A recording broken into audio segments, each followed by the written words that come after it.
에베소 교회는요, 지금은 터키 지역에 있어요.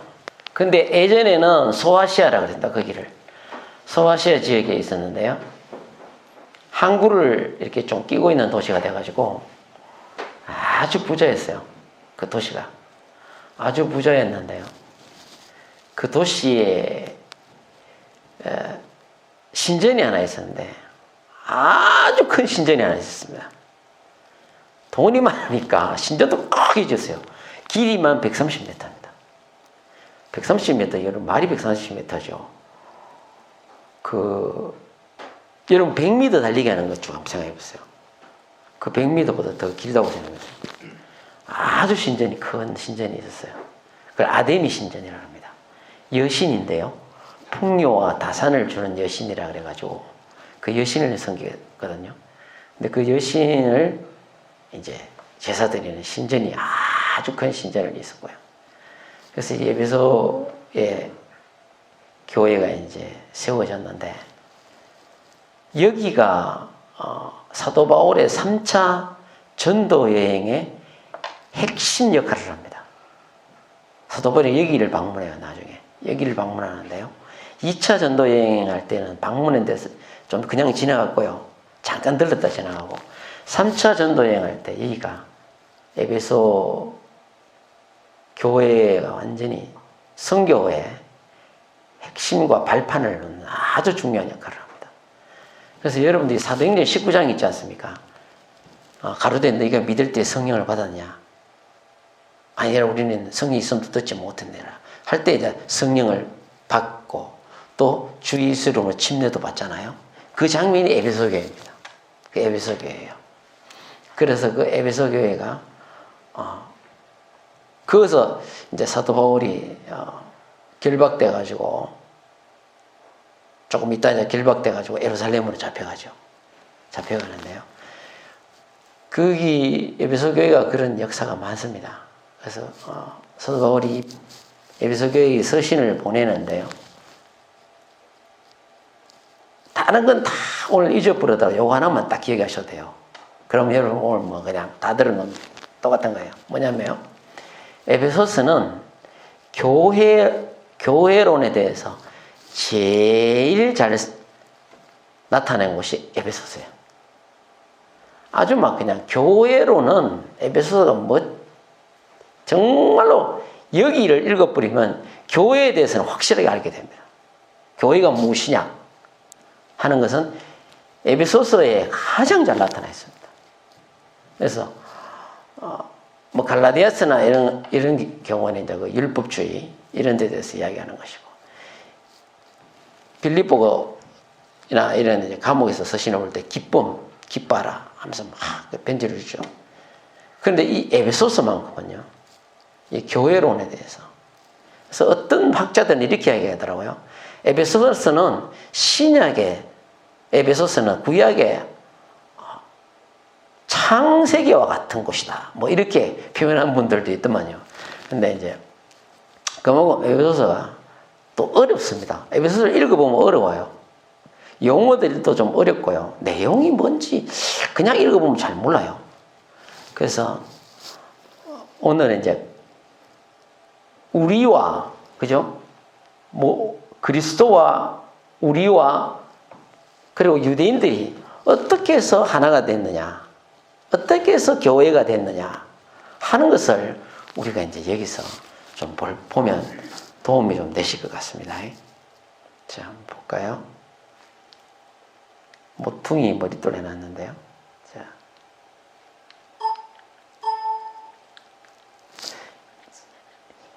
너희는 사도들과 선지자들의 터위에 세우심을 입은 자라. 그래서 예수께서 친히 모퉁이돌이. 예수께서 모퉁이돌이 되는 거예요. 예수께서 모퉁이돌이.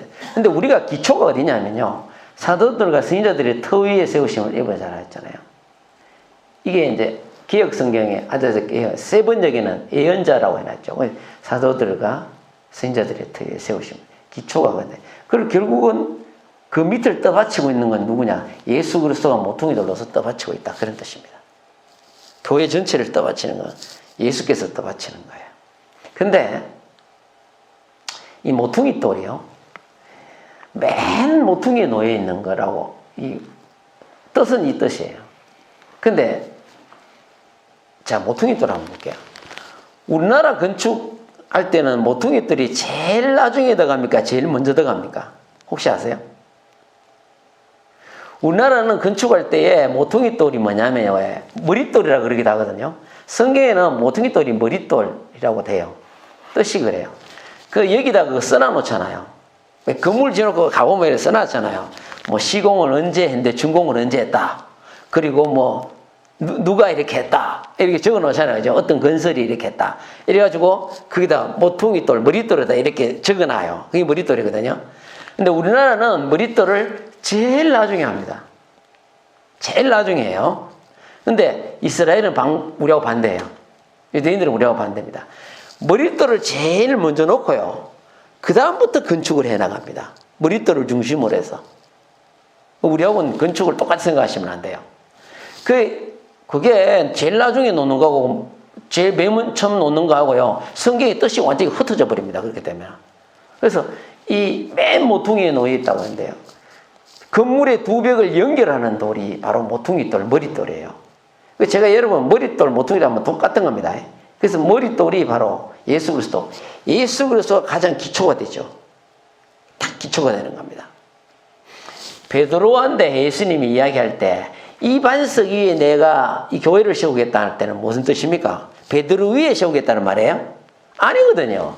그 반석은 베드로도 이름이 반석이지만 그건 조각돌이래요. 원어의 뜻은 조각돌. 근데 예수님은 반석이거든. 예수님 위에 교회를 세우겠다는 이야기입니다. 그 이야기가. 그러니까 예수님이 바로 교회를 떠받치고 있는 뭡니까? 머릿돌이 되시는 거죠. 그 머릿돌을 중심으로 해서 이제 연결을 해 나가는데요.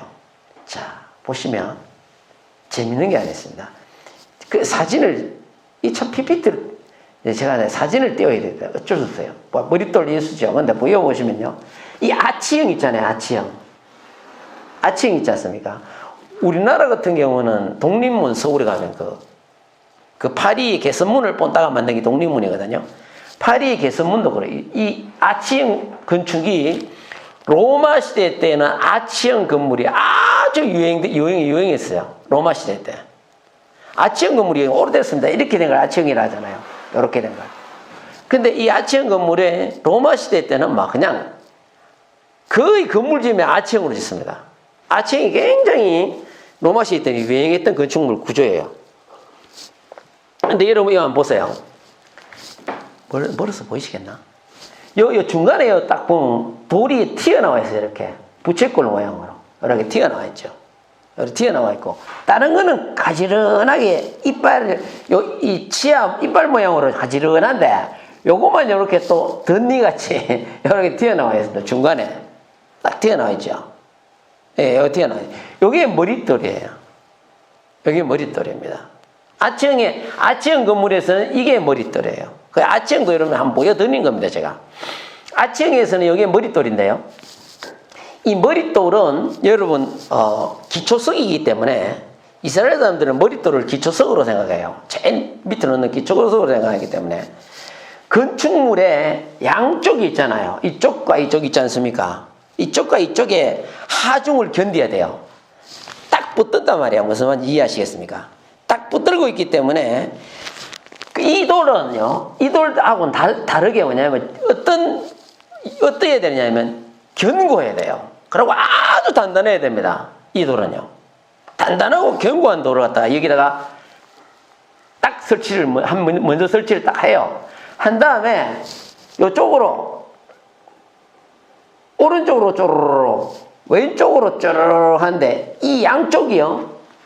이 돌이 머릿돌 있지 않습니까? 돌이 이쪽 돌들을 받치고 있고 이쪽 돌들을 딱 받치고 딱 붙들고 있는 겁니다. 이렇게 딱 붙들고 있는 거예요. 머릿돌이 붙들고 있는 역할을 하는 겁니다. 그래서 이 양쪽을 요 중간에서 머릿돌이 붙들고 있는 거예요. 하나 더 보여드릴게요. 자, 이스라엘에서는 이렇게 한다는 거예요. 자, 이게 벽입니다. 벽인데 머릿돌을 여기에 놓습니다. 이게 머릿돌이에요. 머릿돌을 여기다 놓고요. 신기하게 해서 제가 이렇게 그린 거예요. 그냥 머릿돌을 여기 놓고 돌을 이렇게 이렇게 해서 건축을 해 나가는 겁니다. 이렇게 해서. 이렇게 건축을 해 나가는 거죠. 양쪽으로. 근데 이게 코너스톤이라 그러거든요. 영어로는 코너스톤이라 그래요. 근데 이걸 모퉁이돌이에요. 그 여러분 아까 보면은 여러분 보시면 맨 모퉁이에 놓여 있는 그런 뜻이잖아요. 이 머릿돌이. 그런 뜻인데요. 요게 이쪽으로 요거 단단하고 견고한 돌을 여기에 놓거든요. 놓으면은 이쪽으로 가는 걸 갖다가 잡아주고 하중을 잡아주는 거예요. 이쪽에서 또 쌓는 걸 하중을 또 딱 잡아줘요. 이게 딱 잡아줘요. 양쪽을 잡아주는 거예요. 자, 볼게요. 자, 이거 한번 봅시다. 머릿돌이죠. 양쪽을 잡아주죠. 예? 잡아주죠. 그 다음에 여기서 양쪽을 잡아주죠. 자, 19절에 다시 한번 볼게요. 19절에. 2장 19절. 그러므로 이제부터 너희는 외인도 아니요 나그네도 아니요 오직 성도들과 동일한 심이요 하나님의 권속이라. 자, 에베소는 이방 사람들이잖아요. 이방 지역에 보낸 편지 아니에요. 이방 사람들이 이방인이에요. 이방인이죠. 이걸 설명하는 거예요, 지금 사도 바울이. 자, 예수가 바로 모퉁이돌이다 이거야. 모퉁이돌인데 이방인들의 이 교회 예수 안으로 그리스도 안으로 들어온 이방인들도 예수가 붙들고 있고 유대인들도 그리스도 안으로 들어온 유대인들도 그리스도가 붙들고 있다 그런 뜻입니다. 볼게요. 여기도 마찬가지예요. 머릿돌이 양쪽에 있는 돌을 붙들고 있는 거예요. 이걸 빼버리면 이게 위태위태해지는 거예요. 사도 바울이 이걸 지금 설명하느냐면 이거 머릿돌 이야기를 자꾸 하느냐 하면은 이방인들도 유대인들도 그리스도 안에서 자, 여러분 21절 한번 보세요. 그의 안에서 건물마다 서로 연결하여 주 안에 성전이 되어 가고 하잖아요. 그러니까 그리스도께서 서로 연결을 해주는 게 아니라 여기서 딱 이방인과 유대인들을 연결도 하는 거예요. 딱 연결되어야 뭐예요? 이게 바로 교회예요. 교회고 이게 예수 안에서 하나가 되는 거예요. 이방인과 유대인이 하나가 되는 거예요. 하나가 됐다는 걸 이야기해 주는 거예요. 근데 여러분 보세요. 머릿돌이 하는 역할이 여기 지금 뭐라고요? 여기서 보세요. 여기서 양쪽을 붙잡고 있다 이죠. 교회도 마찬가지예요. 여러분들 한 사람 한 사람 예수님이 이렇게 딱 붙들고 있는 거예요. 중간에 중앙에서. 우리가 우리 힘으로 사는 것 같죠? 아닙니다. 예수님이 중간에서 우리를 이렇게 딱 붙들고 있다니까. 딱 붙들고 있는 거예요. 여러분 그걸 꼭 알아야 돼. 붙들고 있는 거예요. 지금도 붙들고 있는 거예요. 그러니까 우리가 살아갈 수 있는 겁니다. 붙들고 있는 거예요. 하나님 예수님이. 이방인도 붙들고 유대인도 붙들고 있지. 그리스도 안에서 딱 붙들고 있는 거예요. 여러분이 넘어지지 않도록 붙들고 있는 거예요. 쓰러지지 않도록 붙들고 있는 거예요. 여러분이 지옥에 떨어지지 않도록 붙들고 있는 거예요. 그래서 모퉁이돌은 예수라고 자꾸 모퉁이돌, 머릿돌 자꾸 설명을 자꾸 하는 거예요. 그래서 성경에 이릅니다. 건축자들의 버린 돌이 머릿돌이 됐다 이거야. 그게 머릿돌이 됐다 이거야. 그래서 뭘 아까 이거 또 이방인과 유대인들이 교회 안에서 하나가 되고 형제가 되고 연결이 되고 아까 보면 권속이라 했잖아요. 권속이 뭡니까? 가족이라는 뜻이에요. 가족이 되는 거예요. 그래서 우리 교회 안에서 우리가 서로 성도 다르고 태어난 것도 다르고 하지만 우리를 서로 뭐라고 합니까? 형제, 자매 이래 부르잖아요. 한 가족이라는 이야기예요. 한 가족이 됐다는 이야기예요. 그걸 누가 붙들고 있는데 예수께서 딱 붙들고 있는 거예요. 딱 붙들고 있는 거예요. 여러분들이 신앙생활 할 때 두려워할 게 없어. 왜? 항상 예수님이 이래 모퉁이 돌려서 여러분들을 다 붙들고 있는 거야. 딱 붙들고 있는 거야. 어디 마귀가 와서 괴롭혀 우리를 넘어지게 예수님이 우리를 붙들고 있는데 두려워할 거 없습니다. 이스라엘 사람들은요 초기 때 유대 그리스도인들 있잖아요. 유대인 그리스도인들 있지 않습니까? 사도행전이 여러분 있어요. 한번 읽어보세요.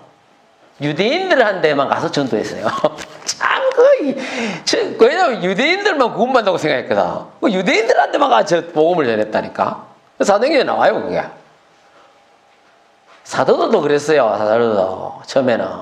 그런데 하나님이 베드로에게 고넬료의 그 이방인들을 문을 열어주고 하는 걸 보면서, 아, 이방인에도 생명 얻는 얘기를 주셨구나. 그것도 물과 성경으로 금단을 봤거든.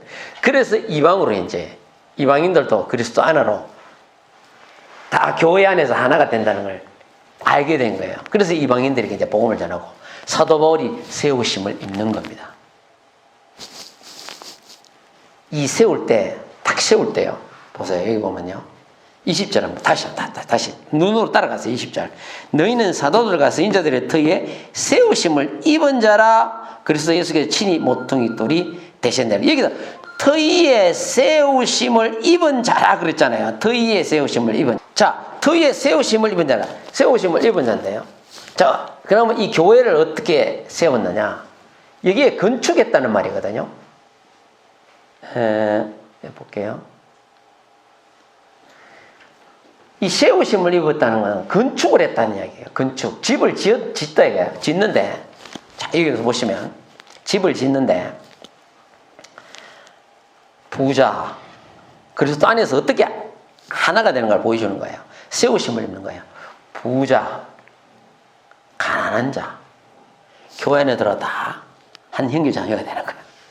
그 다음에 이방인, 유대인 말할 것도 없고, 백인도, 흑인도, 우리 같은 동양인도 예수 안에서 예수님이 기초석이 되고 우리를 딱 교회 안에서 하나가 되네. 형제 자매가 되네. 같은 권속 식구가 되네. 같은 시민, 하나님 나라의 시민이 되네. 애도, 할아버지도, 여자도, 남자도 전부 다 예수 안에서 교회로 하나가 됐다는 이야기예요. 같은 하나님 나라의 시민이 되고 군속 가족이 되었다. 그 말입니다. 누구 때문에? 모퉁이 돌 예수 때문에 그렇게 된다는 겁니다. 참 이거 멋진 설명을 하고 있는 거예요. 그래서 교회론을 설명하면서 사도 바울이 바로 이것이요 교회다 이거야. 이렇게 세우심을 입었다는 거야. 알겠느냐 이 말이야. 이렇게 세우심을 입었다는 거예요. 보실래요? 저 조금 뒤에 내가 적어놨는데 그래도 한번 보실 필요가 있는데요. 자, 이거 한번 같이 읽어봅시다. 3장 28절 시작. 너희는 유대인이나 헬라인이나 종이나 자유인이나 남자나 여자나 다 그리스도 예수 안에서 하나이니라. 뭡니까? 이게 하나가 뭐예요? 교회. 하나인 거예요. 보세요. 유대인이나 헬라인, 이방인이잖아요. 종이나 자유인이나 남자나 여자나 그래서 다 하나가 된다. 이 자유인은 그 종으로 살다 면제받은 사람을 이야기합니다. 면제받아서 이야기하는 거예요. 근데 보세요. 재밌는 게 있습니다. 그래서 이걸 자, 하나 되는데, 이 자익인가 지금 생각이 자꾸 안 났는데요. 서양 선교사들이 들어와가지고 일제시대 때요. 들어와갖고 복음을 전했는데, 이제 대대로 양반집이라 아주 벼슬도 많이 하고 근데 그 양반집에 있는 그게 이제 대감마님이지 말하자면 주임마님이라는 사람이 선교사가 전도를 해가지고 이 사람이 교회를 하고 있댔어요. 교회를 그랬는데 그 집에 있는 그 종 있잖아요. 종 노예 아닙니까? 그 사람도 교회를 나오게 됐어요. 그 사람이 이자인가 그런 건데 같은데 그 사람도 교회를 나오게 됐어요. 교회를 나오게 되는데 신앙생활을 이제 같이 하는 겁니다. 교회에서 하는데 누가 먼저 장로가 됐냐면 그 종이 얼마나 헌신적인지 장로가 먼저 됐어요. 자기 주임마님보다 먼저 돼버린 거예요. 근데 실제 제가 읽어봤는데요. 그 주임마님이요. 사람이 됐던데요. 교회 와서는 항상 장로님 안녕하십니까 꽉 떠 신설을 하는 거예요. 진짜 그냥 마음이 우러나서 그렇게 하는 거예요. 그 종이 처음에는 이 사람이 어쩔 줄 모르는 거야. 자기 주임하님이 자기한테 인사를 하니, 와, 이게 막 황송하고 막 몸둘 바를 몰라도 모르겠는 거예요. 근데 사람들이 그렇게 존경했대요. 야, 됐다 이게라. 교회 와갖고 예배 마치고 나면요, 장로님 안녕하십니까 꼭 인사를 하고 그랬다는 거예요. 근데 이 이제 종이 또 자기가 교회에서 장로라고 해서 뭐 뻐기는 게 아니라 정말로 집에 들어가서는 열심히 일을 하는 거예요. 그 나중에 이 사람이 이자에게는 종 있잖아요. 그 사람 나중에 그 선교사의 추천으로 해갖고 신학교로 갔어요. 신학교가 목사가 됐는데 이 사람이 자기 고향으로 돌아와갖고 교회를 맡았는데 그 주임마님이 그 교회에 다녔다니까. 다니는데 그렇게 깍듯했대요. 목사님 오셨습니까? 항상 깍듯했다는 거예요. 그 유명한 그 이야기입니다. 그 이야기가요. 그래서 교회 안에서는요, 보세요. 예수님이 모퉁이 또니까 양쪽을 다 잡고 교회에서는 모두가 하나가 돼요. 같은 식구야. 같은 식구가 되는 거예요. 차별이 없는 거예요. 차별이. 이게 얼마나 좋습니까? 우리가 조선시대 때 그래 겪어갖고 선교사들이 들어와갖고 예수를 많이 믿게 된 것도요. 희한하거든. 여기 들어오니까 평등해. 다 형제 자매고 다 가족이라. 양반 쌍놈도 없어. 희한하거든. 그러니까 우리나라는 복음 전파 그렇게 잘 됐다는 겁니다. 그 예수 안에서는 다 하나가 됐다는 거예요. 그 누가 붙들고 있기 때문에 머릿돌 대신 예수께서 우리를 딱 붙들고 있다는 거. 기억하시기 바랍니다. 그게 얼마나 좋습니까? 딱 붙들고 있다는 거. 자, 여기 나오잖아요, 이제요. 빌립보 3장 12절에 나와요. 내가 그래서 예수께 뭐가 됐다고요? 잡힌 바되. 원어로는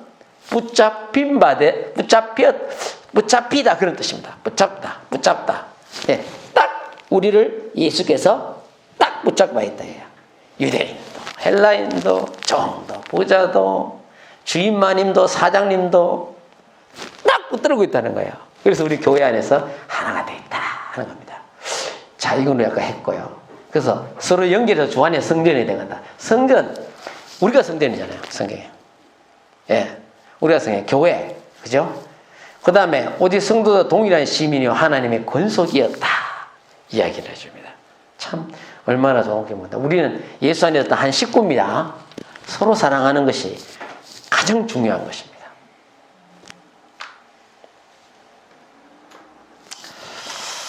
여러분 생각은 어떤지 모르겠는데 제가 성경을 자꾸 읽고 공부하고 그러면서 제가 최근에 많이 느꼈는데요. 뭐 여러분 생각은 다를 수가 있습니다. 그 외에 어떤 배구 선수 둘이가 쌍둥이인데 학교 다닐 때 애들 많이 두들겨 패고 그래가지고 너무 심하게 해가지고 학폭원에서 결국 이제 정말 우리나라에서는 선수로 더 이상 생활을 할 수 없고 또 뭐 하여튼 뭐 여러 가지 몇 가지 사건이 있었죠. 여러분들 아시죠? 근데 어제 새벽에 이제 다른 나라로 운동을 하러 갔어요. 우리나라의 10분의 1도 안 되는 돈을 받고 가기로 했잖아요. 근데 댓글을 갖다가 제가 한번 쭉 보니까 엄청나게 욕을 해놨어요. 다시 돌아오지 마라. 뭐 별로 욕을 다 해놨습니다. 저는 이런 생각을 좀 합니다. 그들도 학교 다닐 때 그런 짓 한 건 나쁜 짓이죠. 아주 나쁜 짓이죠. 그죠? 나쁜 짓이죠. 그죠? 그럼 많은 친구들이 피해를 입었죠. 자기들을 위해서. 근데 여러분, 우리 그리스도인들은 예수님의 말씀을 따라 용서하고 사랑을 베풀어야 된다 생각해요. 무슨 말이냐 하면 더 이상 한국에서 못 뛰어요. 그 젊은 나이에. 근데 내가 그 사람들을 감싸는 거 아닙니다. 제 생각을 이야기하는 거예요. 그들도 어쨌든 간에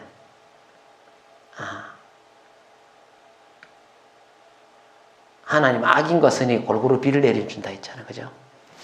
그래서 계속 욕하고 계속 좀 상가해야 되지 않느냐.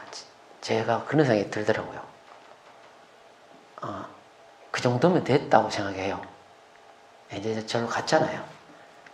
그렇다고 제가 그 사람들 대변인 절대 아닙니다. 제 생각을 말씀드린 거예요. 계속 욕하고 계속 비난하고 완전히 막 인간도 아니다는 식으로 계속 그렇게 반응하는 것은 좀 문제가 있다고 봐요. 우리도 여러분 이사해서 우리 그리스도인이잖아요. 그죠? 예수님 말씀에 너희 중에 죄 없는 자가 돌로 쳐라 했다고. 계속 그걸 어떤 범죄자 취급을 해야 계속, 물론 그들이 잘한 것 없죠. 반성도 안 하고. 그렇지만 계속 그런 거는 제가 좀 그런 거는 좀 그러지, 내 혼자라도 그러지 않아야 그 생각이 들더라고요. 그래서 제가 이제 그 생각이 드는 거예요. 그렇다고 제가 옹호하고 그러지는 않는다만은 어쨌든 그렇다는 거예요. 그래서 우리는 다 하나님의 은혜 가운데 살아가는 사람들이잖아요. 교회에서 예수님이 세계명을 너희 주는데 뭐요? 서로 사랑하라 이거야. 교회는 사랑, 이게 가장 큰 덕목입니다. 그래서 우리가 서로를 용서하고 사랑하고 굉장히 중요한 것이죠. 그다음 과거에는 우리가 뭐였습니까? 우리는 외인이었어요, 그죠? 외국인 그런 뜻입니다. 나그네죠. 과거에는. 현재는요, 우리는 하나님 나라의 시민이 되었고 하나님 나라의 권속 가족이 되었습니다. 감사하지 않습니까? 이제는 우리는 하나님 나라의 가족이 됐어요. 그래서 우리는 여기 사는데 다 섞여 사는데 누가 누군지 아나? 하나님이 딱 보고 아십니다. 쟤는 내 아들, 쟤는 내 딸, 하나님이 아시는 거예요. 우리는 속해 있는 곳이 틀립니다. 여러분은 세상에 속한 자가 아니고 여기에 살지만 하나님 나라, 예수께 속했습니다. 속해서 사는 사람 꼭 기억해야 됩니다. 그래서 이건 우리 읽었는 거고요. 자, 권속이 가족이라는 뜻이거든요. 여신 하나님께 속한 사람인데요. 이 권속이란 말이 원래 가족, 집, 식구 그런 뜻인데요. 원래는 처음에는요, 이 그리스 문명 있잖아요. 헬라 문명.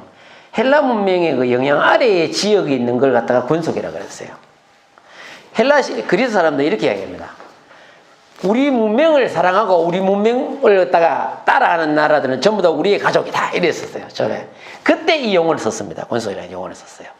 두 번째 이제 나라가 세계에 제패하는 게 바뀌었잖아요. 그리스에서 로마로 넘어가죠. 로마가 뭐라 그러냐면 우리가 통치하는 지역은 다 우리 가족이다 이거야. 권속이란 말을 썼어요. 우리 가족이다 이거야. 근데 그 다음에 기독교가 들어오고 난 뒤에 사도 바울이 뭐라고 합니까? 그리스도 하나님의 통치로 다스려지는 나라, 하나님 나라가 다 권속이다 이거야. 다 권속이다 이거야. 여러분이 어디서 왔고 어디서 자랐긴다네. 여기 앉은 여러분들 다 우리는 예수 안에서 한 가족입니다. 가족이다. 그걸 교회라 그러는 거예요. 교회. 감사하는 것이죠. 그래서 자, 이거 읽어봅시다. 에베소 1장 10절. 시작. 하늘에 있는 것이나 땅에 있는 것이 다 그리스도 안에서 통일되게 하려 하십니다. 통일되게 하려 하는 거예요. 다 통일돼 하나가 되는 것입니다. 이게 아주 중요한 것입니다. 그래서 유대인과 이방인이 그리스도 안에서 한 지체가 됐다 했잖아요, 제가. 그리스도는 우리의 머리가 되셨고 우리는 몸이 됐죠. 교회 안에서 하나가 됐죠. 교회 안에서 하나가 되는 겁니다. 근데 중요한 거 세 번째입니다. 예수 이름의 고백이 반드시 있어야 됩니다. 그게 바로 우리가 하나가 됐다는 증거예요. 뭐냐? 예수 이름으로 감사하고 모든 일에 무엇이든지 예수 이름으로 감사하고 예수 이름으로 침내주고 예수 이름으로 기도하고 예수 이름으로 명령하고 예수 이름으로 승리를 외치고 아멘? 그 예수 이름의 고백이 있는 그곳이 하나님 나라예요. 그래서 우리가 얼마나 은혜롭습니까? 요즘 지존파 아시죠? 지존파. 한때 왜 그거 난리가 났잖아요. 사람들 납치하다 죽이고 그냥 난리가 났잖아요. 근데 그 애들이 사회에 어떤 불만을 품고 그렇게 했는데 그 사람들이 감옥에 갇혀 있을 때 사형 날짜만 기다리고 있었거든요. 근데 그 서울에 있는 그 교회에 그 교도관 한 분이 그 교회를 다니고 있었어요. 교도관이 목사님한테 찾아왔습니다. 찾아왔고, 목사님, 우리 구치소에 들어와 있는데, 우리 교도소에 들어와 있는데, 제가 전도를 좀 해보려 합니다. 목사님, 기도 좀 해주셔야. 목사님이 비고 웃으셨대. 그 목사님이. 아이, 걔들이 무슨 예수를 믿어. 안 된다, 이게. 웃으셨대. 그래갖고, 아예 하지 말라고 말렸대요, 자기가.